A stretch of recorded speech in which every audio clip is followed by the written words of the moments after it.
अथ मंत्रपाठः।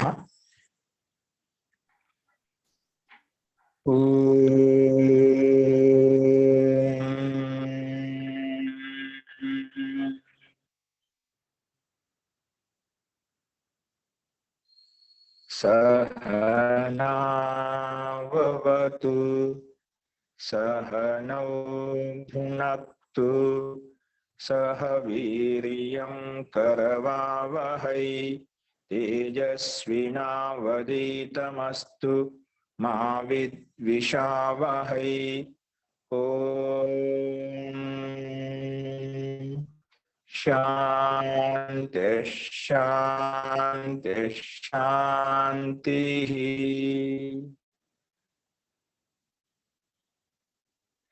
सर्वेभ्यो नमः। నిన్న చెప్పిన పాఠంలో ఎవరికైనా సందేహాలు ఉన్నాయండి?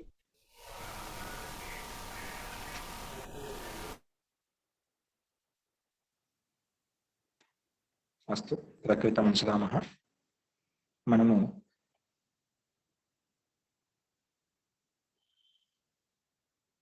కైవల్య పాదంలో కైవల్యం యొక్క స్వరూపం అంటే ఏదో తెలుసుకుంటున్నాము. మనం ముందుగా కైవల్యానికి అధికారి అయినటువంటి యోగి ముక్తాత్మ ఎవరైతే ఉన్నారో వారికి జన్మ ఔషధి మంత్ర తప సిద్ధులు ఉత్పన్నమవుతాయని చెప్పుకున్నాము. జన్మ ఔషధి మంత్ర తప సమాధిజాహ సిద్ధయ అని చెప్పుకున్నాము. ఇవి సిద్ధులు ఉత్పన్నమవుతాయి. అంటే ఎవరైతే పూర్తిగా సంప్రజా సమాధిలో లీనమయ్యి అంటే ఆ యోగ్యతను పొందగలిగదో అటువంటి వ్యక్తికి, ఉత్కృష్టమైనటువంటి యోగి వ్యక్తికి ఈ సిద్ధులు కలుగుతాయి. అంటే వీళ్ళు వివేక వైరాగ్యానికి అత్యంత దగ్గరగా ఉంటారు. అంటే ముక్తికి అత్యంత దగ్గరగా ఉన్నటువంటి వ్యక్తులు. అంటే చెప్పుకున్నాం కదా, కైవల్య పాదంలోకి వస్తున్నామంటే అటువంటి యోగ్యత సంపాదించాడు. అందుకే జన్మ ఔషధి మంత్ర తప సమాధిజాహ సిద్ధయ అని చెప్పి ఈ సిద్ధులు ఉత్పన్నమవుతాయి. ఆ సిద్ధుల కారణంగానే ఒకవేళ కర్మలు ఏమైనా శ్రేషంగా ఉంటేనా, ఇంకా ధర్మాధర్మ రూపి సంస్కారాలు ఏమైనా ఉంటేనా అది వాటి యొక్క భోగం కూడా ఖచ్చితంగా చేయాలి. కాబట్టి మళ్ళీ జాత్యంతర పరిణామం, ఏదైనా కర్మల శేషం ఉన్నాక ముక్తికి చేయవలసిన కర్మలు అవశిష్టంగా ఉన్నా కూడా మళ్ళీ జాత్యంతర పరిణామం కలుగుతుంది. దానికి ప్రకృతి అదే ఉపాదాన కారణంగా నిమిత్తంగా అది సహకరిస్తుంది. అందుకే జాత్యంతర పరిణామ ప్రకృతి ఆపోరాత్ అని చెప్పినాం. ఈ శరీరాంతరం మళ్ళీ ఉత్పన్నం కావాలంటే మళ్ళీ ప్రకృతి సహాయంతో మళ్ళీ జన్మాంతర పరిణామం తీసుకొని, ఉత్కృష్టమైన జన్మ తీసుకొని మళ్ళీ ప్రారంభం నుంచే మనకు జ్ఞాన వివేక వైరాగ్యంతో మన కర్మలను పూరించుకొని మనం ముక్తికి, జీవన్ముక్త అవస్థలోకి వెళ్ళిపోతాం. అంటే క్లేశాన్ని దగ్ధపించేసుకొని ముక్తికి, జీవన్ముక్త అవస్థలోకి వెళ్ళిపోతాం. దాన్ని కైవల్య స్థితి అని చెప్పుకుంటాము. ఒక జాత్యంతర పరిణామం కలుగుతుంది. నెక్స్ట్ కానీ ఇక్కడ ప్రకృతి ఆపోరాత్ అని చెప్పే ఈ జన్మ కలగడానికి ప్రకృతి ఏ రకంగా సహాయపడుతుంది అంటే నిమిత్తం అప్రయోజకం. డైరెక్ట్ గా అయితే ధర్మాది నిమిత్తం జన్మకు కారణం కాదు, కాకపోతే అధర్మాది నివృత్తిలో సహాయంగా ఉంటుంది అని చెప్పాం. ఈ ప్రకృతి యొక్క ప్రకృతోత్పన్నమైన శరీరం, బుద్ధి, పదార్థాలు ఏవైతే ఉన్నాయో వాటి సహాయం చేత మనము అధర్మాలు ఏవైతే ఉన్నాయో వాటిని తొలగించడంలో అత్యంత నిమిత్తం సహాయంగా ఉంటుంది. అంటే ధర్మాది కార్యక్రమాలు, ధర్మాది అనుష్ఠానాలు చేసుకుంటూ వెళ్తుంటేనా అధర్మాది క్రియాకలాపాలు ఏవైతే ఉన్నాయో అవిద్యారూపేద, అజ్ఞానరూపేద అంధకారం ఏదైతే ఉందో అది తొలగిపోతుంది అని ఇక్కడ చెప్పుకున్నాము. నిమిత్తం అప్రయోజకం ప్రకృతినం. ఈ ప్రకృతి యొక్క నిమిత్తం ఇది ప్రయోజకం కాదు, కాకపోతే వర్ణ భేదాస్తు వాటి యొక్క ఆవరణం తొలగించడం కోసం, అధర్మరూపి ఆవరణం తొలగించడం కోసం సహాయపడుతుంది. తతః క్షత్రికవత్ ఒక రైతు యొక్క ఉదాహరణ చెప్పుకున్నాము. తర్వాత 4వ సూత్రంలో నిర్మాణ చిత్తాన్ని అస్మితా మాత్ర. కానీ అటువంటి యోగి ఏం చేస్తాడంటే నిర్మాణ చిత్తాన్ని అస్మితా మాత్ర. ఈ నిర్మాణ చిత్తాలంటే భిన్న భిన్న చిత్తములు ఉత్పన్నం చేస్తాడని చెప్పి దీనికి వ్యాఖ్యానం భిన్న భిన్న రకాలుగా చాలా మంది విద్వాంసులు రాస్తూ ఉంటారు, సాధకులు రాస్తుంటారు. కానీ ముఖ్య తాత్పర్యం ఇక్కడ అస్మితా మాత్రాత్ చిత్త నిర్మాణి అని, అస్మిత అనే అహంకారం చేత చిత్తం యొక్క నిర్మాణం ఉత్పన్నమవుతుంది. అస్మిత అనే అహంకారం చేత నిర్మాణ చిత్త అంటే భిన్న భిన్న చిత్తాలు ఉత్పన్నమవుతాయి. భిన్న భిన్న చిత్తాలు అంటే ఎందుకంటే ఈ రకంగా దీనికి వ్యాఖ్యానం చేస్తారు చాలా మంది. మనకు విభూతి పాదం చెప్పుకున్నామట. ఏం చెప్పుకున్నాం అంటే యోగికి అటువంటి శక్తి పరకాయ ప్రవేశం ప్రకారం మన చిత్తాన్ని తీసి బయట చిత్తంలో యుక్తం చేయగలుగుతాడు. ఇంకా రకరకాల చిత్తాన్ని ఉత్పన్నం చేయగలుగుతాడని చెప్పి కొన్ని విభూతి పాలనలు మనం చూసాం. అదే నిమిత్తం ఆధారం చేసుకుని ఇక్కడ కొంతమంది వ్యాస భాషకారులు భిన్నంగా దీన్ని ప్రక్షేప్తంగా అలా చేశారు. అంటే అస్మిత మాత్ర అహంకారం చేత యోగికి అంత శక్తి సామర్థ్యం కలుగుతుంది. నూతనంగా భిన్న భిన్న శరీరాన్ని ఉత్పన్నం చేసి భిన్న భిన్న మనుషులను కూడా యుక్తం చేస్తాడు అని చెప్పారు. కానీ అలా కాకుండా ఇక్కడ మన అర్థపూర్వకంగా సంగతిపూర్వకంగా అర్థం ఈ రకంగా చెప్పొచ్చు.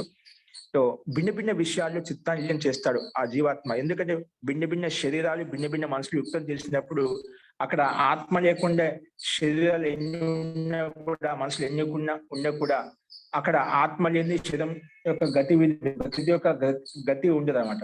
ప్రకృతికి గతి ఎప్పుడు వస్తుంది? ప్రకృతి జడ వస్తువు. ప్రకృతికి గతి ఇవ్వాలి అంటే ఖచ్చితంగా చేతనాత్మ యొక్క సహాయత ఉండాలి. చేతనాత్మ లేకుండా జడ వస్తువు స్వతహ క్రియాశీలత అనేది కలగదు. కాబట్టి అక్కడ కేవలం నిర్మాణ చిత్తాన్ని ఉత్పత్తి చేసి ఆ నిర్మాణ మనసులను ఉత్పత్తి చేసిన తర్వాత అక్కడ ఆత్మ లేకుంటే అక్కడ గతిశీలత ఉండదు.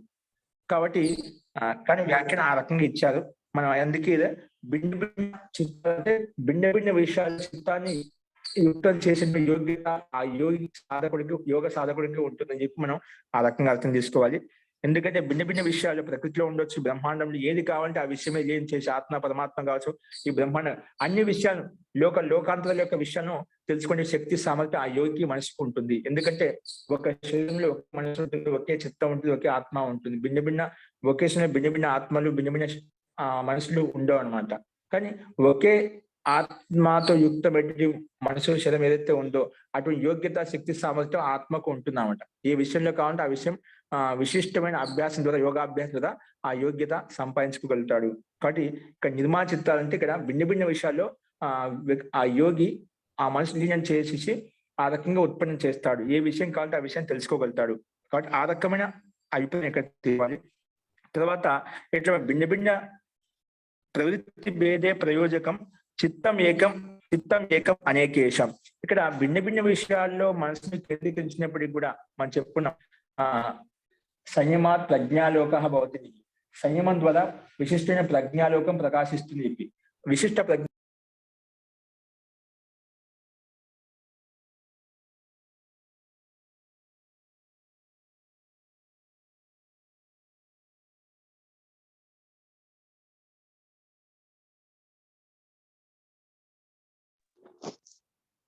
వాయిస్ రావట్లేదండి. హరి ఓం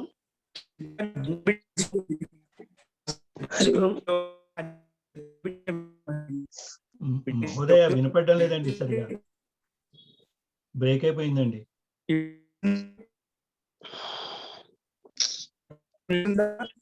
క్లారిటీ లేదండి. నాలుగవ సూత్రంలో అస్మిత అనే అహంకారం చేత భిన్న భిన్న చిత్తాలను ఉత్పన్నం చేస్తాడు. అంటే ఆ యోగి భిన్న భిన్న విషయాల్లో మనసుని కేంద్రీకరించి ఆ భిన్న భిన్న విషయాల యొక్క యథార్థ జ్ఞానం తెలుసుకుంటాడు అని అర్థం తీసుకోవాలి.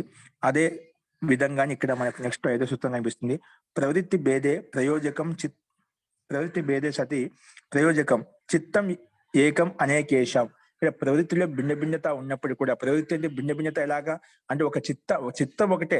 ఆ చిత్తాన్ని ప్రతి సందర్భానుసారంగా అనేక విషయాల్లో మనం లీనం చేస్తున్నాం. అంటే ప్రవృత్తిలో భిన్న భిన్నత చూపిస్తున్నాం అంటే ఒక్కొక్క విషయాన్ని తెలుసుకోవడానికి ఒక్కొక్క సమయాన్ని కేటాయిస్తున్నాం. అలాగే చిత్తం ఒకటే అయినప్పుడు ఆ చిత్తం అనేక విషయాన్ని గ్రహిస్తుంది, దాంట్లో సంయమం చేస్తుంది అన్నమాట. ఆ రకంగా ప్రవృత్తి భేదే ప్రయోజకం అంటే దానికి సంచాలన చేసే ప్రయోజకం చిత్తం ఏకం. కానీ ప్రయోజకం అంటే దాని ప్రేరక కర్త చిత్తం ఒకటే ఉంటుంది. చిత్తం అనేది ఒకటే ఉంటుంది, బుద్ధిని ఒకటే తత్వం ఉంటుంది అన్నమాట. అందుకే ప్రయోజకం చిత్తం ఏకం అనేకేశం ప్రవృత్తి భేద అంటే భిన్న భిన్న విషయాలు లీనం చేసినప్పుడు కూడా చిత్తం ఏకం ఒకే చిత్తం ఉంటుంది. అక్కడ భిన్న భిన్న చిత్తాలు ఉండవు, భిన్న భిన్న విషయాలు ఉత్పత్తి చేయాల్సిన అవసరం లేదు. మన సూత్రం ద్వారా స్పష్టం అవుతుంది. కాబట్టి అనేక విషయాలు లీనం చేయడానికి కూడా చిత్తం ఒకటే ఉంటుంది. కాకపోతే ఒక సమయంలో ఒకే చిత్తం పనిచేస్తుంది. ఆ చిత్తం ఆ విషయం తెలుసుకున్న తర్వాత మళ్ళీ జీవాత్మ నెక్స్ట్ విషయం ఏదైతే నువ్వు గ్రహించాలనుకుంటున్నావు తెలుసుకోవాలనుకుంటున్నావు ఆ విషయం మీద లీనం చేయడం వలన ఆ విషయ వస్తువు కూడా తెలుస్తూ ఉంటుంది. అట్లా భిన్న భిన్నంగా ఉన్నప్పుడు ఒకే చిత్తము క్రమంగా యథానుక్రమంగా అన్ని విషయాలు తెలుసుకుంటుంది అని చెప్పి ఇక్కడ మనం చూసాము. నెక్స్ట్ అదే సందర్భంలో తత్ర ధ్యానజం అనాశయం. కానీ ఇందులో కూడా మనం ముందు కొన్ని చెప్పుకున్నాం. జన్మ ఔషధి మంత్ర తప సమాధిజాహ సిద్ధయ అని చెప్పి ఇవన్నీ అటువంటి యోగి ఈ స్థితిలోకి వచ్చాయంటే ఇవన్నీ స్వతహా ఈ విభూతులు కలిగాయంటే అటువంటి ఐశ్వర్యం అటువంటి సిద్ధులు ఉంటాయంట, అటువంటి యోగ్యత ఉంటుందన్నమాట. అందులో కూడా తత్ర ధ్యానజం అనాశయం అని చెప్పాము. అంటే అందులో ధ్యానపూర్వక అంటే ధ్యానం ద్వారా సమాధి ద్వారా సంప్రదాయ సమాధి ద్వారా అయితే జ్ఞానం ఉత్పన్నమవుతుందో అదే అనాశయం, అంటే రాగరహితంగా ఉంటుంది.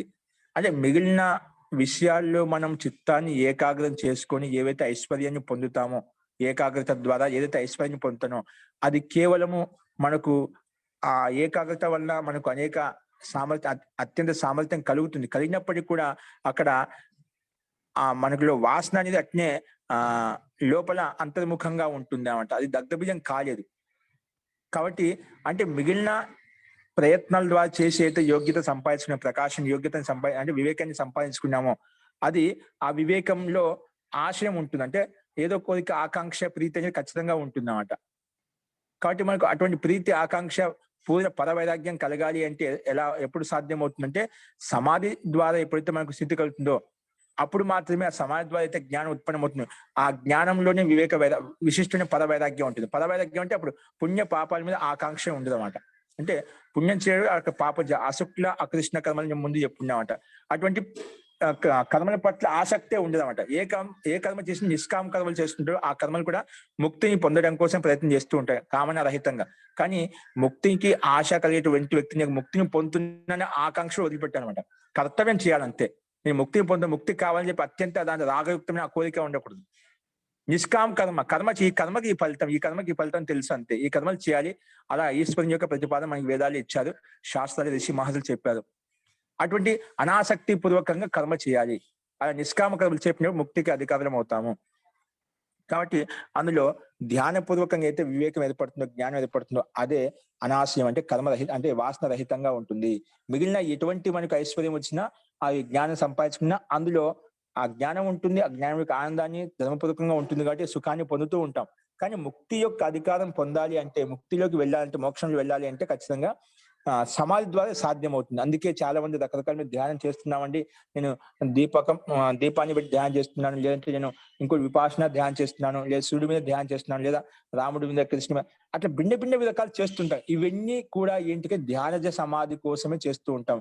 భిన్న వ్యక్తులు భిన్న రకాలుగా కొంతమంది బయట మూర్తిలో ప్రతిమాని పెట్టి ధ్యానం చేస్తూ ఉంటారు. భిన్న విషయాల్లో మూర్తి మీద ఇంకో రకంగా, అంటే కొన్ని జపాన్ స్టాల్ ద్వారా ఇంకొక రకంగా, అంటే ధ్యానం చేయడానికి పద్ధతిలో మనకు భిన్న సంప్రదాయాలు వాళ్ళు భిన్న రకాలుగా చూస్తూ ఉన్నాం కూడా.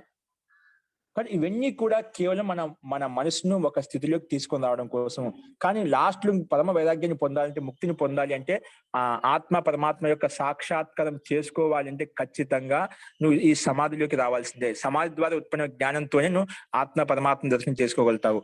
ఇవన్నీ అక్కడ రావడానికి కొన్ని భిన్న క్రియాకలాపాలు. అక్కడికి వచ్చిన తర్వాత ఇదే మాధ్యంతో నువ్వు ఆత్మ దర్శనం కలుగుతుంది, పరమాత్మ దర్శనం కలుగుతుంది, ముక్తికి యోగ్యత అనేది మనకు కలుగుతుంది అన్నమాట.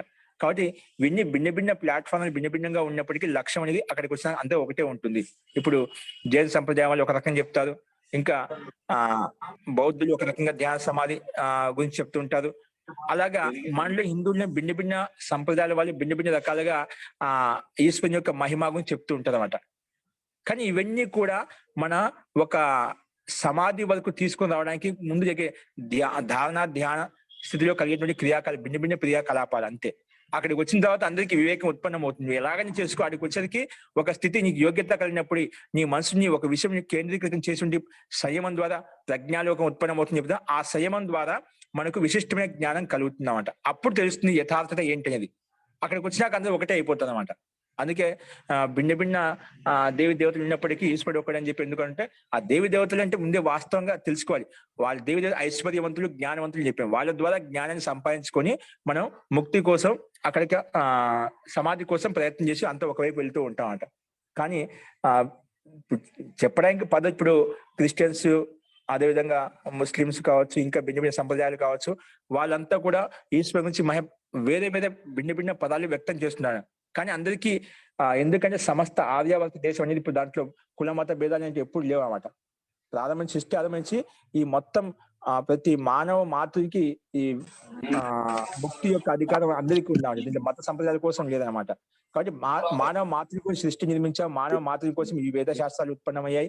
కాబట్టి అందరికీ అధికారం ఉంది. కాలాంతరంలో ఇవి మన విద్య యొక్క లుప్తం కావడం వల్ల, అంటే అది అణిగిపోవడం వల్ల, మనకు కాల ప్రభావం వల్ల, కలియుగ ప్రభావం వల్ల మనకంటే కొంచెం మార్పులు వచ్చాయి. కానీ ఇది మానవ మాతృకి. కానీ అందరూ ప్రయత్నాలు చేస్తున్నారు, ప్రతి ఒక్కరు చేస్తున్నారు, కానీ భిన్న రకాలు చేస్తున్నారు. కానీ వాళ్ళంతా కూడా ఒక స్థితిని సంపాదించుకున్న తర్వాత సమాధి సుఖం ద్వారా, సమాధి ద్వారా ఉత్పన్నమైన జ్ఞానం ఏదైతే ఉందో దాని ద్వారానే వాళ్ళు ముందుకు వెళ్ళగలుగుతారు అనమాట. అలా వెళ్ళే వాళ్ళు పరమ వైరాగ్యాన్ని పొంది, యథార్థమైన స్థితిని పొంది, దానికి అనుగుణంగా ముక్తి కోసం ఏవైతే కర్మలు చేయాల్సిన కర్మలు ఉంటాయో, ఈ రకమైన అభ్యాసం చేయాల్సి ఉంటే ఆ కర్మలు చేసి ముందుకు వెళ్తారు అనమాట. అస్తు ఇక్కడ ఎవరో చెప్పబోతున్నారు. జీ ఓకే అండి. సో ఈ రకంగా మనకు ధ్యానం ద్వారా కలిగేటువంటి సుఖం ఏదైతే ఉందో దాని ద్వారా మనకు కర్మ వాస్తవమైనటువంటి స్థితి, యోగ్యత కలుగుతుందని చెప్పుకున్నాము. తర్వాత కర్మ అశుక్ల అకృష్ణం యోగిన త్రివిధం ఇతరేషాం. అంటే యోగికి మాత్రం యోగిన అశుక్ల అకృష్ణం అని ఉంటుంది. యోగికి మాత్రమే కృష్ణ కర్మలు, కృష్ణ అంటే పాప కర్మలు ఉండవు, పుణ్యకర్మలు ఉండవు, అంటే నిష్కామ కర్మలు మాత్రమే ఉంటాయి. త్రివిధం ఇతరేషాం, కానీ మిగిలిన 3 కర్మలు మాత్రం, మిగిలిన సామాన్య వ్యక్తులకు 3 రకాల కర్మలు ఉంటాయి. 3 రకాల కర్మలు చేస్తూ ఉంటాము. ఇతరేషాంతో త్రివిధం అంటే సామాన్య వ్యక్తులు, సంసారం ఉండే వ్యక్తులు మనలాంటి వాళ్ళకి ఇక్కడ 3 రకాలు, అంటే పాప కర్మలు చేస్తుంటాం, లేదా పుణ్యకర్మలు చేస్తుంటాం, లేదా పాపము పుణ్యం 2 కలిపిన కర్మలు చేస్తూ ఉంటామని మనం చెప్పుకున్నాము. కాబట్టి ప్రత్యక్షంగా చూస్తున్నాం. ఈ సామాన్య వ్యక్తులు 3 కర్మలు చేస్తారు. యోగి మాత్రమే ఒకే కర్మ ఉంటుంది. అదుడే కర్మ సకామ కర్మ కాదు, నిష్కామ కర్మ ఉంటుంది. నిష్కామ కర్మకు ఫలితం అనేది అత్యంత తీవ్రంగా మనకు కలుగుతుంది. సో యోగి నిష్కామ కర్మలు చేస్తూ ఉంటారు. కామన రహిత, అంటే పుణ్యం ఉండదు, పాపం ఉండదు, కేవలం కర్మ చేయాలి. కర్తవ్యం మానవుని శరీరం కలిగింది అంటే ఎవరి దగ్గర ఏ యోగ్యత ఉందో ఆ కర్మ చేయడమే తన వంతుగా భావించి ఆ కర్మలు చేస్తూ ఉంటాడు, ఎటువంటి ఫలాన్ని ఆశించకుండా. ఇంకోటి ఏంటంటే, మనం ఫలాన్ని ఆశించకుండా చేసే ఖచ్చితంగా కర్మ అంటే ఫలితం ఉంటుంది. ఈశ్వరీ వ్యవస్థలో ఖచ్చితంగా ఫలితం వస్తుంది. మనకు ఫలితం లేదనుకోకూడదు. నిష్కామ కర్మ ఎటువంటి ఫలితం లేకుండా చేస్తే ఎట్లా ఉండి, ఖచ్చితంగా కర్మ చేస్తే నీకు ఉత్తమ కర్మ దానికి ఖచ్చితంగా కలుగుతుంది, ఆ సిద్ధి కలుగుతుంది అన్నమాట. ఇప్పుడు ఈశ్వరికి అత్యంత ప్రీతి పాత్రలు అవుతాం అనమాట, ఈశ్వరికి దగ్గరగా అవుతాం అనమాట. కాబట్టి ఇది అది అత్యంత ఉత్కృష్టమైన ఫలితం మనకు స్పష్టంగా కనిపిస్తుంది అన్నమాట. కాబట్టి కర్మ చేసిన నిష్కామ కర్మలు కూడా, నిష్కామ కర్మలు కూడా ఏముంది అక్కడ, మోక్షం ఫలం అయితే ఉంది కదా, మోక్షాన్ని పొందాలని కోరిక అయితే ఉంది. అంటే సమస్త దుఃఖాల నుంచి నివృత్తం అయిపోయి నిత్యానందం పొందాలని కోరిక అయితే ముఖ్య లక్ష్యంలో ఉందన్నమాట. కాబట్టి దాన్ని అనాసక్తిపూర్వకంగా కాకుండా ఆసక్తిపూర్వకంగా అనాసక్తిపూర్వకంగా కర్మలు చేస్తూ ఉన్నాడు. అందుకే ఆ యోగ్యత కలుగుతుంది, ఆ ఫలితం వస్తుంది. అస్తు తతః తద్విపాకానుగుణానామేవ అభివ్యక్తి వాసనానం. అందుకే విపాక కర్మ ఫలం ఏదైతే ఉందో, కర్మ ఫలానుసారంగా ఆ సంస్కారం ఏర్పడుతుంది. ఆ సంస్కారం ప్రకారంగానే ఆ వాసన అనేది అభివ్యక్తం అవుతూ ఉంటుంది. మళ్ళీ ఎటువంటి ఆ సంస్కారాలు అయితే ఉంటాయో అటువంటి వాసన, అటువంటి స్మృతి ఉత్పన్నమవుతుంది కదా, దానికి అనుగుణంగా మనం కర్మలు చేస్తూ ఉంటాము. కాబట్టి అదే చెప్పాడు 9వ సూత్రంలో, జాతి దేశ కాల వ్యవహితానామపి ఆనంతర్యం స్మృతి సంస్కారయోర్ ఏకరూపత్వాత్ అని చెప్పి, జాతి భేదము, దేశ భేదము, కాల భేదము ఇవి వ్యవధానంగా ఉన్నప్పటికీ కూడా ఆనంతర్యం, ఈ సంస్కారం అనేటివి ఆలంబన వచ్చేసరికి అవి వెంటనే నీకు ఉత్పన్నం అవుతాయి.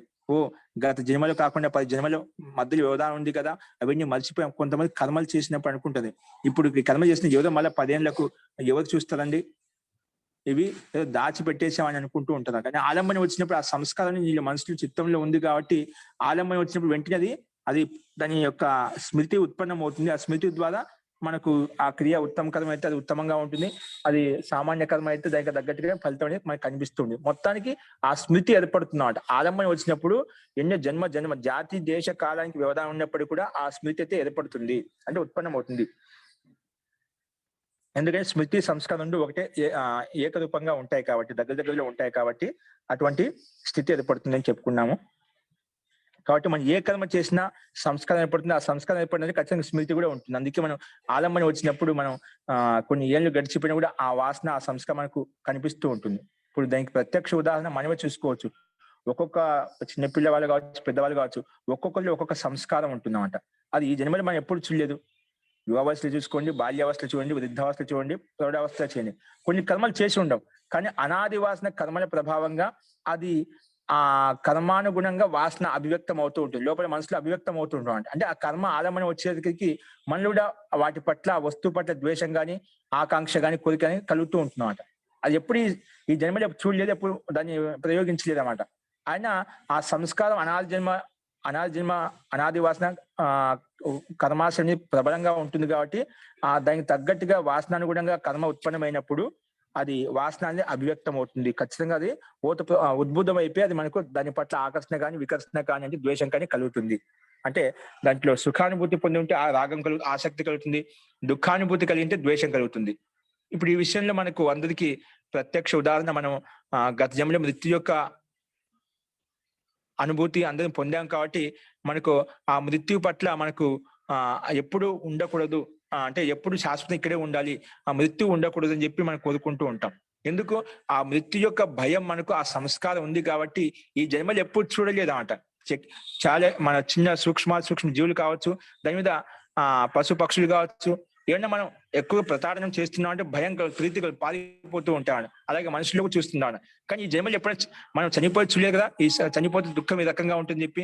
కానీ స్వతహానే ప్రతి ఒక్కరికి ఆ బాధ కలుగుతున్నామట. ఆ మృత్యు శబ్దం వినగానే నేను ఉండనేమని చెప్పి భయం అనేది అత్యంత ప్రీతికరంగా ఉంటుంది. ఈ సంసారం ఏదైనా పెద్ద దుఃఖం కష్టం ఏదైనా ఉందంటేనా అది మృత్యు యొక్క దుఃఖమే, మృత్యు యొక్క భయమే చాలా పెద్ద దుఃఖం అనమాట. అందుకే నేను ఎప్పుడు ఇక్కడే ఉండాలి, ఉండకూడదు అనే భావన ఎవరికి ఉండేవాట. అలాంటి కోరిక అది సంస్కారము జన్మాంతరాల్లో ఉంది కాబట్టి మన అనుభూతిని పొందాం కాబట్టి మనకు అది ఈ భయం అనేది మనకు కలుగుతుంది. ఆ సంస్కారం లేకపోతే మనకు కలగదు అనమాట. అస్తు అదే విషయాన్ని ఇక్కడ చెప్పాను. ఇప్పుడు ఆ జన్మ విషయం యొక్క ఇప్పుడు ఏది చెప్పానో సంస్కారం అనేది గత జన్మలో సంస్కారం ఉంది కాబట్టి ఈ జన్మలో మనకు మృత్యు యొక్క భయం కలుగుతుందని చెప్పి అదే విషయాన్ని చూడదు 11వ సూత్రంలో హేతు ఫలాశయ ఆలంబనై సంగృహీతత్వాత్ ఏషాం అభావే తద్ అభావః. అంతకంటే ముందు 10 సూత్రం కూడా ఉందండి. జాతి దేశ కాల వ్యవహితానమపి ఆనంతర్యం స్మృతి సంస్కారయోర్ ఏకరూపత్వాత్ అనే సూత్రం చెప్పిన తర్వాత 10 సూత్రం కూడా ఉంది, ఇది కూడా చెప్పుకోవాలి. తాసాం అనాదిత్వం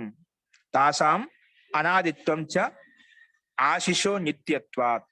ఏంటండి? తాసాం అనాదిత్వం చ ఆశిషో నిత్యత్వ. తాసాం అనాదిత్వం అంటే ఏంటి? ఇక్కడ మనం చెప్పుకున్నాం సంస్కారాలు చాలా ప్రబలంగా ఉంటాయి, అనాది వాసనంగా ఉంటాయి. జాతి దేశకాలం ఏర్పడినప్పుడు కూడా ఆ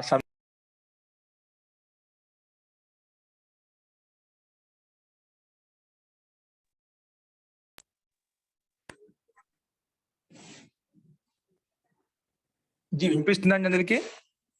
ఇప్పుడు వినిపిస్తుందండి, కొంతసేపు వినిపించలేదు, జస్ట్ ఒక్క నిమిషం.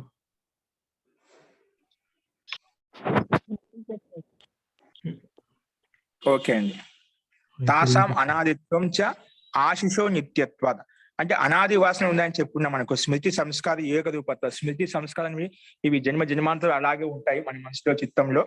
అవి తాసాం అనాదిత్వం, వాటి యొక్క అనాదిత్వం అంటే అవి ఎల్లప్పుడూ ఉంటాయి. ఎందుకు?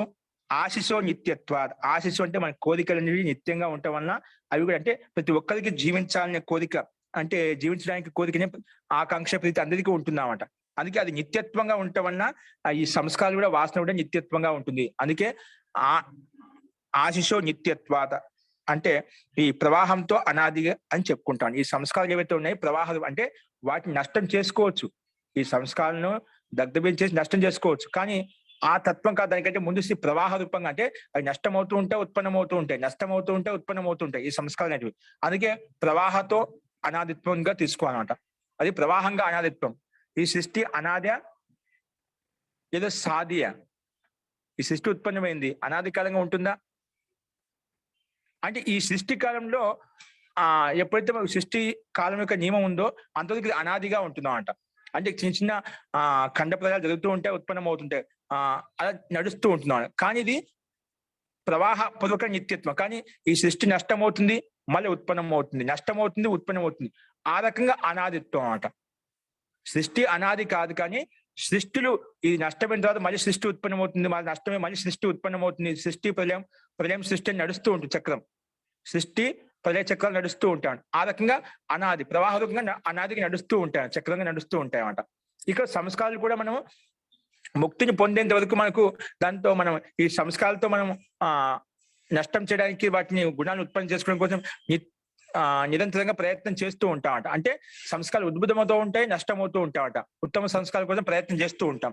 ఆ రకంగా ఈ సంస్కార అనాదిత్వం అనేది శాశ్వతంగా ఉంటుంది. ఎందుకంటే ఆశిషో నిత్యత్వాది, అంటే అంటే జీవించడానికి ఇష్టం అనే కోరిక, ఆకాంక్ష అనేది ఎల్లప్పుడూ అందరికి నిత్యంగా ఉంటుంది కాబట్టి ఇది అనాదిత్వం. ఈ సంస్కారాల యొక్క చిత్తంలో ఉండే సంస్కారాలు అనాది వాసన సంస్కారాలు ఏవైతే అనాది కాలం నుంచి ఇవి శాశ్వత నిత్యంగా ఉంటాయని చెప్పి ఇక్కడ ఈ రకంగా చెప్పాడు అంట. అదే విషయాన్ని కింద చూడండి, తాస వ్యాస భాషంలో స్లైడ్ మీద చూసుకోండి. ఇక్కడ తాస అంటే వాసనాక ప్రవాహ కాలం అనాదిత్వం అని చెప్పారు. ఎందుకంటే జీవించేటువంటి కోరిక అందరికీ ఎల్లప్పుడూ ఉంటుంది, నిత్యంగా ఉంటుంది కాబట్టి ఈ వాసన కూడా నిత్యంగా ఉంటాయి. ఎప్పటి వరకు ముక్తిని పొందేంత వరకు, దగ్ధబీజ భావం చేసేంత వరకు ఇలాగే ఈ అనాదిత్వం ప్రవాహంగా నడుస్తూ ఉంటుంది. అదే విషయాన్ని వ్యాస భాషను చూడండి ఏం చెప్పారు. తాసాం వాసనానం ఆశిషో నిత్యత్వ అనాదిత్వం. ఈ వాసనావంక నిత్యత్వాది అంటే ఆశిషో నిత్యత్వం. ఆశిష అంటే దీనికి ఇచ్చా కోరిక అనేది ఎప్పటికీ అందరికీ ఉంటుంది కాబట్టి అనాదిత్వం అని చెప్పామంట. ఈ కోరిక అనేది ఎల్లప్పుడూ, ఈ ఆత్మ అని ఎప్పుడు తన ఆత్మ కళ్యాణం చేసుకోవాలి ఎప్పుడు ఉంటుంది. ఆత్మ నిత్యమైంది, శాశ్వతమైంది కదా, దీనికి చావు పుట్టుకలంటూ ఏం లేవు, నిత్య శాశ్వతంగా ఉంటుంది. 3 పదార్థాలు అనాది అని చెప్పినాం. ఈశ్వరుడు, జీవాత్మ, ఈ ప్రకృతి అనే 3 తత్వాలు అనాది కాలం నుంచి ఉంటాయి, అనాది కాలం నుంచి ఉన్నాయి, అనాది కాలంలో ఉంటాయి. దీంట్లో ఈ కాలంలో ఉంది, ఈ కాలం లేదని కాదు. కాకపోతే సృష్టి కాలంలో మనకు ప్రత్యక్షంగా ఉంటాయి, ఆ ప్రళయ కాలంలో మూర్ఛావస్థలో ఉంటాయి. కానీ పరమాత్మ యొక్క తత్వం, ప్రకృతి 3 తత్వాలు ఎల్లప్పుడూ శాశ్వతంగా ఉంటాయి. కాబట్టి ఇది తాసం వాసనానం ఆశిషో నిత్యత్వాద్. వాసనానికి ఏవైతే ఉన్నాయి, అనాది వాసన సంస్కారాలు ఏవైతే ఉన్నాయో ఆశిషో నిత్యత్వాద్. ఆశ అంటే జీనికి కోరిక, ఆకాంక్ష, ఆ జీవాత్మ కళ్యాణం పొందాలని, ముక్తిని పొందాలని కోరిక అనేది ఎల్లప్పుడూ ఉంటుంది కాబట్టి, అది నిత్యంగా ఉంది కాబట్టి అందుకే ఈ వాసనుడు అనాదిత్వం అని చెప్పి ఆ రకంగా తీసుకొచ్చి చెప్పామంట. అందుకే ఈ వాసనలు అనాది కాలం నుంచి వస్తున్నాయి, అనాది కాలం నుంచి ప్రవాహం నడుస్తుంది. యా ఇయం ఆశి మా నా భువం భూయాసం ఇది. ఇయం ఆత్మాశి అంటే ఆత్మేచ్ఛ. ఏదైతే ఆత్మ ఇచ్చ అంటే ఆత్మ ఉండాలి, ఎల్లప్పుడూ ఇక్కడే ఉండాలి అనే భావన, కోరిక, ఆకాంక్ష ప్రతి ఒక్కరికి ఉంటుంది. ఆత్మ కళ్యాణం పొందాలని చెప్పి జీవాత్మకి ఎల్లప్పుడూ ఉంటున్నాడు. అందుకే ఆత్మాశి అంటే జీనేకి ఇచ్చ, కోరిక అనేది ఎల్లప్పుడూ ఉంటున్నాడు. ఇయం ఆత్మాశి మా నా భువం. నేను ఉండకూడదని ఎప్పుడు ఏ ఆత్మ జీవాత్మ కోరుకోవాలి, ఎల్లప్పుడు ఇక్కడే ఉండాలి, శాశ్వతంగా ఉండాలని కోరిక ఉంటున్నమాట. నా భూమి ఇక్కడ ఉండకూడదు. భూయాసం ఇది, ఎప్పుడు ఇక్కడే ఉండాలని చెప్పి కోరుకుంటున్నామట. అట్లా సర్వస్య దృశ్యత అంటే సర్వస్య ఆత్మన అంటే ప్రత్యేక ఆత్మ ఈ రకంగా ప్రత్యేక ఆత్మ యొక్క మనసులో ఈ రకంగా ఆత్మేచ్ఛ, ఆత్మాశి అనేది కోరిక అనేది ఉంటుంది. అందుకని ఎప్పుడు ఉండకూడదని ఎప్పుడు ఏ ఆత్మ కోరిక భూయాసం, అత్రవ భూయాసం ఇది కోరిక అనేది ప్రబలంగా ఉంటుంది. అది ఎక్కడే ఒకే ప్రాణి, సమస్త ప్రాణులు, అన్ని ప్రాణులకు జీవాత్మలో ఇలాంటి కోరిక ఉంటుంది. అందుకే సర్వస్య దృశ్యతే, అందరిలో కనిపిస్తుంది. నా స్వాభావికి, అది స్వాభావికం కాదనమాట. ఇది స్వాభావికం కాదు. ఎందుకు ఉండాలనుకుంటున్నా ఇక్కడ? స్వాభావికంగా ఇక్కడే ఉంటాం అనుకోండి, ఇలా నేను ఎప్పుడు ఇక్కడే ఉండాలని చెప్పి అనుకోవాల్సిన అవసరం లేదన్నమాట. అది శాశ్వతమైనది, నిత్యమైంది అనుకోండి, అప్పుడు ఇలా నేను ఎప్పుడు ఉండకూడదు, ఉండాలి అని చెప్పి అనుకోమాట. అంటే ఎప్పుడు ఉండాలి ఎందుకు అనుకుంటున్నాం? మనము ఉండకుండా వెళ్ళిపోతామని తెలుసు అన్నమాట. అంటే మృత్యు యొక్క భయం ఉందన్నమాట. అంటే ఒక మృత్యు అనేది వస్తుంది, ఆ మృత్యు అని తీసుకెళ్తుంది. అప్పుడు మృత్యు వచ్చినప్పుడు ఆ దుఃఖానుభూతి చాలా భయంకరంగా ఉంటుంది. ఆ దుఃఖానుభూతి ఉంది కాబట్టి నేను ఉండకూడదనే భావన ఉండదు, ఎప్పుడు ఉండాలనే కోరిక ఉంటున్నామంట. ఇది ఆత్మహత్య ఇలా కలుగుతుందంటే అలాంటి స్థితి అనుభూతి ఉంది కాబట్టి ఇలాంటి ఆత్మహత్య మనకు కలుగుతున్నామంట. నిజంగా శాశ్వతంగా ఉంటాయంటే ఇప్పుడు నిజంగా వివేక తత్వాన్ని తెలుసు, వివేక వైరాగ్యం కలిగినప్పుడు ఈ ఆత్మ శాశ్వతమైనది, నిత్యమైనది, శాబ్దిక రూపంలో మనకు తెలిసినవాడు. యథార్థంగా ఈ శాశ్వతమైనది, అమరమైనది, ఎప్పుడు చావు పుట్టుకుంటామని చెప్పి నిజంగా యథార్థంగా తెలుసుకున్నాం అనుకోండి, మనకు మృత్యు యొక్క భయం ఉండదు. ఆ మృత్యు యొక్క భయం ఉండకూడదంటే ఎప్పుడు తెలుస్తుంది ఈ స్థితి? నిజంగా వివేక వైరాగ్యాన్ని పొందినప్పుడు. ఆత్మ వేరు, ఈ శరీరం వేరు అనే తత్వాన్ని నేను ప్రత్యక్షంగా ఆత్మానుభూతి ప్రకారం పొందినప్పుడే ఇటువంటి భయం లేకుండా ఉంటుంది. ఈ వివేక వైరాగ్యం కలిగినంత వరకు, అంటే ఈ జీవాత్మ వేరు, ఈ శరీరం వేరు అనే వివేకం ఎప్పుడైతే మనకు కలగదో, ఎప్పుడు ఒకటిగా భావిస్తామో, ఆ ఒకటిగా భావన ఉన్నంతసేపు మనకు మృత్యు యొక్క భయం, దుఃఖం యొక్క భయం, ఈ సంస్కారం యొక్క అనాది వాసన యొక్క సంస్కారం భయం వెంటాడుతూనే ఉంటుంది. అంటే ముఖ్యంగా మృత్యు యొక్క భయం వెంటాడుతూ ఉంటుంది అన్నమాట. అది ఎప్పుడు రెండు శరీరము, ఈ ఆత్మ రెండు ఒకటే అని భావిస్తున్నాం కాబట్టి, ఏకీభావంగా చూస్తున్నాం కాబట్టి ఈ శరీరం ఉండదేమో, వెళ్ళిపోతుందో, నష్టం అయిపోతుంది చెప్పి మనకు భయం కలుగుతూ ఉంటుంది అన్నమాట. కాబట్టి ఇది ఎందుకు? పూర్వ జన్మానుభవం. ఇది అందుకే చెప్పానంట, నా స్వాభావిక. ఇది స్వాభావిక ఇచ్చే ఎప్పుడు ఉండాలనే కోరిక స్వాభావం కాదు. ఇది నైమిత్తికంగా అంటే ఆ మృత్యు యొక్క దుఃఖాన్ని చూసాం కాబట్టి అంటే కోరిక ఆత్మేచ్ఛ కలుగుతుంది. అది ఇప్పుడు అకస్మాత్ ఎందువలన అంటే జాత మాత్రస్య జంతోర్, చూడండి, జాత మాతస్య జంతోర్ అననుభూత మరణ ధర్మకస్య ద్వేష దుఃఖాను స్మృతి నిమిత్తో మరణ త్రాస కథం భవేత్. జాతమాత అంటే అప్పుడే పుట్టిన వానికి, జంతోర్వ అంటే అప్పుడే పుట్టిన బాలకులు కావచ్చు, జంతు పశు పక్షులు కావచ్చు, ఏదైనా కావచ్చు, జంతు అననుభూత మరణ ధర్మకస్య, ఎప్పుడు మృత్యు యొక్క ధర్మాన్ని ఎప్పుడు అనుభూతి పొంది, ఇప్పుడు జన్మ పుట్టిన బాలకుడు పశు పక్షులు ఏవైనా కావచ్చు, పుట్టిన ఆ మరణ ధర్మాన్ని చూడలేదు అనమాట. అంటే మృత్యుని చూడలేదు, మృత్యు యొక్క దుఃఖం ఎలా ఉంటే చూడలేదు అనమాట. అననుభూత మరణ ధర్మకస్య ద్వేష దుఃఖానుస్మృతి, ఆ ద్వేషం కావచ్చు, దుఃఖం కావచ్చు, ఆ ద్వేషం పట్ల ద్వేషం వల్ల దుఃఖం ఏర్పడుతుందో ఏదో సుఖానుభూతి అంటే దుఃఖానుభూతి కలుగుతుంది. అంటే మృత్యు పట్ల ద్వేషం కలుగుతుంది, అంటే దుఃఖం వస్తుంది, భయం వల్ల ద్వేషం కలుగుతుంది అన్నమాట. అందుకే ద్వేష దుఃఖానుస్మృతి అంటే దుఃఖాన్ని స్మృతి ఏదైతే ఉందో అనుభూతి ఉంది కాబట్టి స్మృతి వస్తుందన్నమాట. మన ముందు చెప్పుకున్నమాట సంస్కారం ఉందంటే ఖచ్చితంగా స్మృతి ఏర్పడుతుంది. అంటే మనం సుఖము అనుభవించినా దుఃఖం అనుభవించినా ఆ సంస్కారం ఏర్పడుతుంది. సంస్కారం వల్ల స్మృతి కూడా ఏర్పడుతుంది అన్నమాట. ఆ దుఃఖానుభూతి గత జన్మలో చూశావు కాబట్టి ఆ దుఃఖం యొక్క అనుభవం యొక్క సంస్కారం ఏర్పడింది, ఆ సంస్కారం స్మృతి వచ్చిందన్నమాట. అప్పుడు ఆ మృత్యు యొక్క లక్షణాలు కనిపించగానే మనకు భయం కలుగుతున్నమాట. ఆ స్మృతి మనం పనిచేస్తున్నమాట. అందుకే దుఃఖానుస్మృతి నిమిత్త మరణ త్రాస. ఆ నిమిత్తమే అంటే మృత్యు యొక్క భయానికి కారణము ఆ దుఃఖానుభూతి, ఆ దుఃఖం యొక్క స్మృతి వల్లనే ఈ మరణ త్రాస ఎందుకు వెళ్తుంది, నేను ఎప్పుడు ఉండాలి, మృత్యు కలగకూడదని చెప్పి కోరుకుంటున్నాం. ఇది ఎలా కలుగుతుంది, కథం భవేత్, ఈ అనుభూతి ఎలా వస్తుంది. జాత మాత్ర అప్పుడే పుట్టిన పిల్లవాడికి లేదా పశుపక్షాదులకు ఆ మరణ భయం కలుగుతుంది అంటే అననుభూత మరణ ధర్మకస్య అనుభవించినటువంటి కూడా మళ్ళీ ఆ భయం కలుగుతుంది. అనుభూతి కలగలేదు, ఈ జన్మలో ఎప్పుడు చూడలేదు, అయినా అననుభూత మరణ ధర్మకస్య ద్వేష దుఃఖాన్ని స్మృతి, ద్వేషము దుఃఖాన్ని స్మృతి మనకు కలుగుతుందంటే మరణ త్రాస మరణం యొక్క భయం కలుగుతుంది అంటే కథం భవేతది అంటే గత జన్మలో ఆ దుఃఖాను స్మృతి మనకు ఉంది, ఆ సంస్కారం ఆ వాసన ఉంది కాబట్టి మనం నేను ఎప్పుడు ఉండకూడదు కాదు ఎల్లప్పుడూ ఉండాలని చెప్పి కోరుకుంటున్నా, ఆత్మేచ్ఛ మనకు కలుగుతుంది. ఆ సంస్కారం దీన్ని బట్టి కూడా మనకి ఏం తెలిసింది, ఈ పూర్వ జన్మ ఉందని చెప్పి ప్రత్యక్షం కనిపిస్తుంది అన్నమాట. ఇది ప్రత్యక్షం కదా, ఎప్పుడు ఈ జన్మలు చూడలేదు కానీ ఆ భయం అయితే మనకు కలుగుతుంది. ఆ దుఃఖానుభూతి మనకు అది ప్రత్యాత్మ వేదీయంగా ప్రతి జీవాత్మ అర్థం చేసుకుంటుంది అన్నమాట.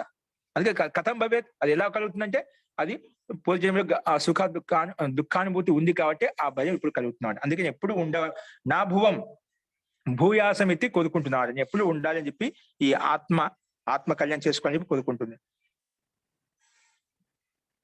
అదే విషయం చెప్పి నాచ స్వాభావికం వస్తు నిమిత్తం ఉపాదత్తే, నాచ స్వాభావికం వస్తు నిమిత్తం ఉపాదత్తే. ఒక నిజంగా ఈ స్వాభావికంగా ఏందనుకోండి అంటే ఎప్పుడు ఈ ఆత్మ ఎల్లప్పుడూ ఉంటుంది అంటే తాత్విక దృష్టి కాకుండా శరీర సహితంగా ఎలాగ ఎల్లప్పుడూ ఉంటుంది చెప్పి స్వాభావికమైతే ఎల్లప్పుడు ఉంటుంది, దాంట్లో నిమిత్తం నా ఉపాధి అంటే ఈ రకంగా కోరుకోదనమాట. ఇప్పుడు నేను ఉండకూడదు, నేను ఎల్లప్పుడు ఉండాలని కోరుకోనమాట. అంటే నిమిత్తంగా కోరుకుంటుందంటే ఈ రకంగా అది స్వాభావికం కాదని చెప్పి, అంటే మధ్యలో మరణ భయం వస్తుంది అంటే మరణం వస్తుందని చెప్పి ఆ భయం ఉంది కాబట్టి అలాంటి కోరిక మనకు కలుగుతుంది. అందుకే నాచ స్వాభావికం వస్తు నిమిత్తం ఉపాదత్తే. ఏదైనా ఒక స్వాభావికంగా వస్తువు ఉన్నప్పుడు ఏదైనా నిమిత్తాన్ని ఆశ్రయించదన్నమాట. ఏదైనా స్వాభావికం దాంట్లో ఆ సత్తా ఉన్నప్పుడు ఏదో తత్వాన్ని ఆశ్రయించదన్నమాట. స్వాభావికం కాదు కాబట్టి ఈ జన్మ స్వాభావికం కాదు, ఎల్లప్పుడూ సాగు పుట్టుకలు నిరంతరం నడుస్తూ ఉంటాయి కాబట్టి నిమిత్తాన్ని ఆశ్రయిస్తుంది. నేను ఎల్లప్పుడు ఉండాలి, ఉండకూడదు అనే భావన ఏ ఆత్మ కలగదు, ఎల్లప్పుడు ఉండాలని చెప్పి కోరుకుంటున్నమాట. అది నైమిత్తికం చూడని ఇలాంటి నిమిత్తం కలగదన్నమాట. ఈ మరణం చూడకపోతే నేను ఉండాలనే భావన రాదు, ఎల్లప్పుడు ఉంటా అన్నప్పుడు మరణం యొక్క ఆలోచన రాదన్నమాట. ఒకే తత్వం ఉంటుంది, ఒకే మార్గం ఉంటుంది అన్నమాట. రెండు మార్గం, మరణం ఉంటుంది, దానికి జన్మ కూడా ఉంటుంది, రెండు ఉన్నాయి కాబట్టి ఇక్కడ నైమిత్తికాలు ఉన్నాయి కాబట్టి మనకి అలాంటి కోరిక కలుగుతుంది. అనేది స్వాభావికం కాదు. నేచర్ స్వాభావికం వస్తు నిమిత్త ఉపాధి, స్వాభావిక వస్తు నిమిత్తాన్ని ఆశ్రయించదు కాబట్టి తస్మాత్ అనాది వాసనాను విద్ధం ఇదం చిత్తం నిమిత్త వశాత్ కాశ్చిదేవ వాసనాః ప్రతిలభ్య పురుషస్య భోగాయ ఉపావర్తత ఇది. తస్మాత్ అనాది వాసనాను విద్ధం ఇదం చిత్తం.